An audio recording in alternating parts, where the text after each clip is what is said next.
Olá, o programa Destaque começa agora e recebe essa semana o professor Leonan Gomes.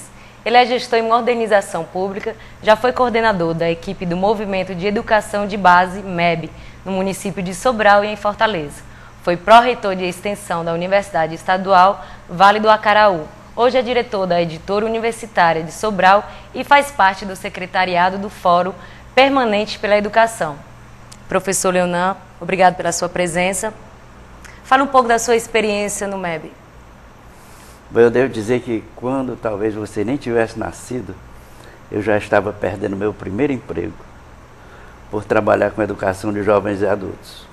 Foi o meu primeiro emprego e foi o meu primeiro desemprego, mas até hoje eu devo considerar a melhor experiência em termos de formação profissional, formação política, formação ética, que foi essa experiência do MEB. O MEB, uma instituição criada pela CNBB, Conferência Nacional dos Bispos do Brasil, em 1961, e que tinha como missão cuidar da alfabetização de jovens e adultos. Foi a primeira grande experiência nessa área.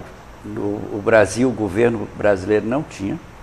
Aliás, não houve tempo suficiente para implantar um programa de alfabetização. Bem que o então presidente João Goulart pediu ao professor Paulo Freire para fazer um plano nacional de educação de jovens e adultos, mas veio a ditadura e não houve tempo.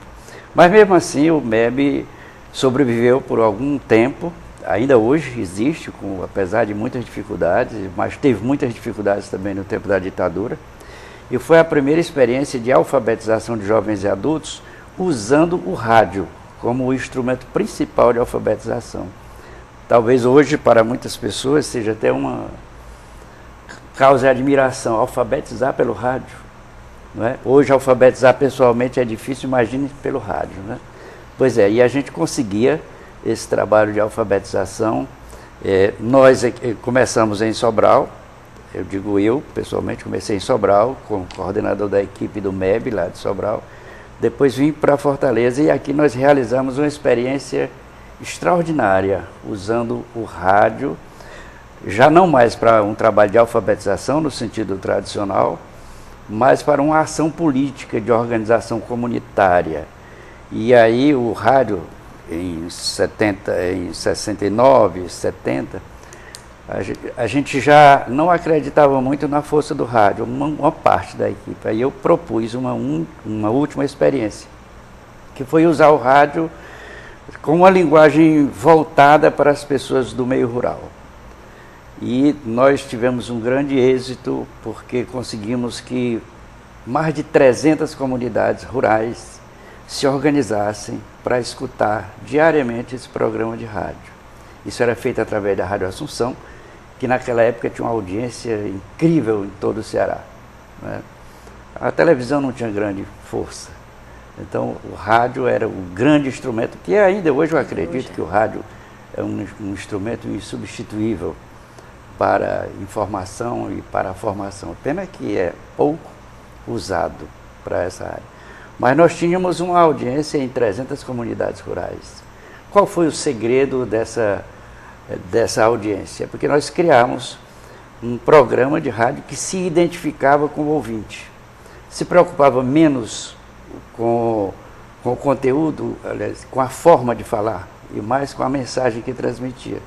Nós transformamos os programas de rádio assim, como se fosse uma novela, com personagens que se identificavam com as pessoas do campo. E nós conseguimos, por exemplo, realizar curso de agricultura pelo rádio, curso de higiene e saúde pelo rádio, curso de cooperativismo, curso de sindicalismo rural.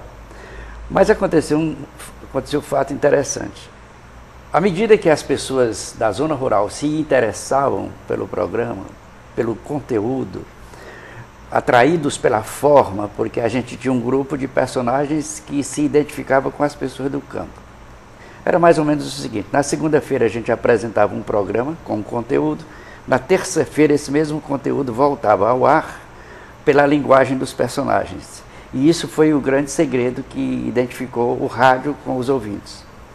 Então, como eu ia dizendo, da mesma forma como as pessoas da zona rural tiveram um grande interesse pelo programa de rádio, a Polícia Federal também começou a se interessar. Então o nosso programa passou a ser escutado diariamente pela Polícia Federal. E nós começamos também a receber intimações. Qualquer palavrazinha que tivesse um sentido não convencional, a Polícia Federal nos chamava e pedia para que a gente explicasse o que significava aquilo, por que tinha colocado aquela palavra. E nós só podíamos apresentar o programa depois que vinha carimbado pela Polícia Federal. E tinha-se que dizer assim: este programa foi liberado pela assessora federal para este horário.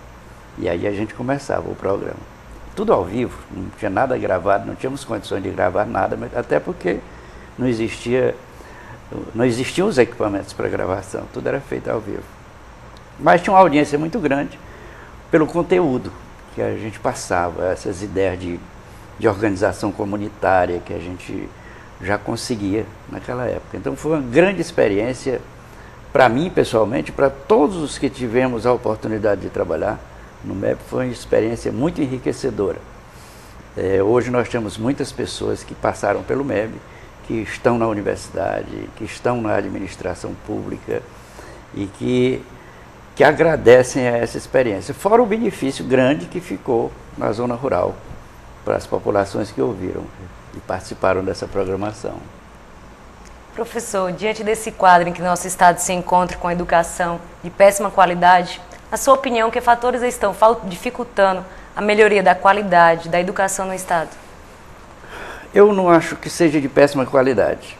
Eu acho que nós temos experiências diferentes, mas nós tivemos grandes avanços. Eu tive a oportunidade, felizmente, de exercer a função de secretário de Educação de 3 pequenos municípios da Zona Norte, os 3 na Serra da Ibiapaba, que foram Croatá, um município recém-emancipado em 89, depois Poranga, depois Guaraciaba do Norte.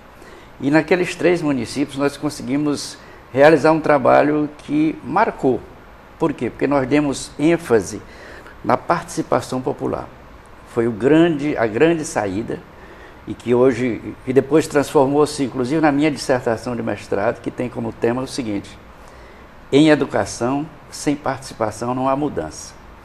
Então, por exemplo, no município de Croatá, e é interessante que a gente chama a atenção para esse aspecto, nós não tínhamos transporte escolar, nós não tínhamos merenda escolar, nós não tínhamos sala de aula.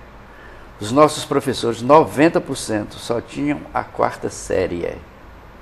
E, no entanto, os alunos aprendiam. Na 1ª série, o aluno sabia ler e escrever. Os professores trabalhavam com prazer. Os alunos não tínhamos evasão escolar.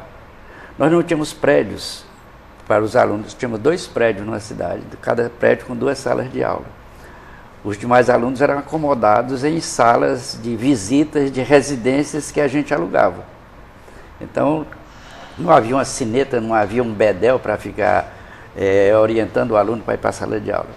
Terminado o horário, o aluno ia para a sala de aula, ia para o recreio e tal, e o aluno aprendia e se entusiasmava. Então, eu acho que o grande segredo é esse, da participação popular, envolver a comunidade. Então, na primeira experiência, nós realizamos um seminário com a população para saber o que a população queria da educação que estava se implantando naquele município. Isso foi em Croatá. No segundo município, que foi Poranga, 4 anos depois, também fizemos a mesma coisa. E em Guaraciaba do Norte a gente fez a mesma coisa. Envolvemos a comunidade nesse processo. O que acontece é que a escola fica muito distante da comunidade. Há muitas experiências boas sendo construídas. Nós temos hoje o caso de Sobral, que tem se destacado. O que está sendo feito ainda hoje no município de Croatá tem se destacado pelo envolvimento das pessoas nesse processo da educação.